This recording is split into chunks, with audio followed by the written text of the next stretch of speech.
ओडिशा झारखंड सीमार पुणी landmine विस्फोरण cobra battalion हाविलदार Alekh दास और जवान नारायण दास गुरुतर आहत होती। झारखंड पश्चिम सिंहभूमि जिलार सरंडा जंगल में नक्सल माने पुणी थे सुरक्षा बल को टार्गेट कर सरंडा स्थित छोटा नागरा थाना अंचलर बालिबा गाँ निकट में सर्च ऑपरेशन समय नक्सल माने पूर्व खंजी दुईटी लैंडमाइन विस्फोरण घटी।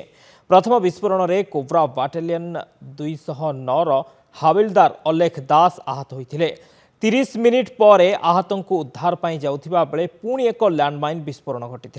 एथिरे जवान नारायण दास आहत होते। सुरक्षा बल नक्सल विरोधी अभियान चलाउथिबा बेले जंगल में विस्फोरण घटी। आहत जवान माननकु प्राथमिक चिकित्सा पर एयरलिफ्ट कर रांची को पठा जाइछे।